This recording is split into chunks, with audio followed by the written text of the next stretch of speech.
What we did was we pulled a couple articles from different organizations and different studies to kind of talk about the different types of leaderships, so you can get an overview of what we wanted to do today, which is give you an overview of the different approaches of leadership, really focus on delegating, inspiring, and storytelling, and then kind of identifying ways that you could put this learning into action.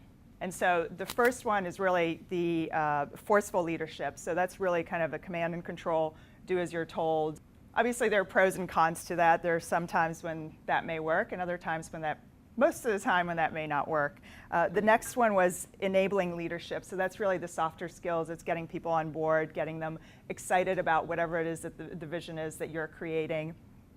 The third one was strategic leadership. So kind of thinking about the longer term, thinking about where you want to go with your vision, your mission, 5 years from now, 10 years from now. And then the fourth one was operational leadership, which is really more short term, kind of thinking about what are the deliverables, what's the process that we need to get there. One of the things that's really interesting and that this article emphasized, and I'm sure, and a lot of other articles have emphasized, and I'm sure you're kind of sitting there thinking as you're listening to this, is that different types of leaderships work at different times, right? So you can't just have a strategic leadership. Sometimes you need operational. Sometimes you do need forceful. And so that's really kind of one of the things that came out of this article is, yes, there are 4 different types of leaderships that MIT Sloan identified, and they are kind of, they're interchangeable. So successful leaders kind of go across the board with that. So this actually says emotional intelligence at the top. For those of you who are not familiar, this is a term that came kind of at the forefront with a book that was written in 1995 by Daniel Goleman, by the same title. And really the idea is that when you're leading, you're not just really thinking about technical and tactical, but you're also really need to have the people skills. So you need to have self-awareness, and you also need to have awareness of your organization and the people that you're working with. These are the different aspects of emotional intelligence that Daniel Goleman identified, and also something that's being used in a lot of the leadership descriptions and categorizations since that time. So we have self-awareness, which is really kind of how aware, it's self-confidence, being aware of kind of where you stand in terms of your emotions. We have self-management, how disciplined are you, how organized are you? Social awareness, kind of interacting with other people, and then the social skills. This is another study, and this is based on Daniel Goleman wrote the article that focuses on these 6 different types of leaderships. And this is a study that was done in 2000 with the Harvard Business Review. And what they did is they actually looked at an interview and kind of a sampling that a consulting firm that they were working with did of about 3,800 plus executive across the world. It was all random sampling. They had a list of 20,000 execs. They took about 3,000 plus and identified the skills that made them the most successful and kind of what was it that they had in common. And from that, they came up with these 6 different categories of leadership skills. And so coercive is, as you would imagine, very similar to the other one, which was forceful, right? It's command and control. It's very much kind of demanding immediate results right away, immediate compliance. Authoritative is really looking at a vision, like how do you want to go? What direction do we want to go? And when you speak with anyone in the organization, it's within the context of that vision. So when you're actually giving a performance review, it's within the context of that vision. It's not about them or something that they did wrong. It's how are their skills or how are their actions helping kind of or hindering from getting to that organizational vision.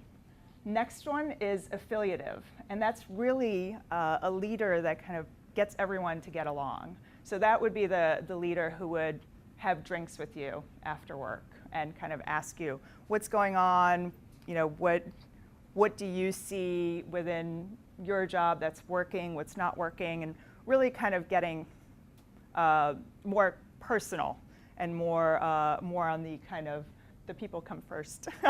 Democratic is a lot of kind of open discussion, open forum, committees. So we're not really sure what the answer is. Let's bring everyone together and let's have a discussion about it. And then the last one, then there's pace setting. And pace setting is really kind of setting really high standards for excellence. It's for people who are very highly motivated and they're told what to do. They're expected that they can just do it on their own and that they're self-disciplined. And coaching. Coaching, as you would expect, is really looking at what, a lot of it is personal. A lot of it is, hey, what in terms of your personal development, what do you want to do in terms of work? And what's going to work for you and what's not going to work for you long term?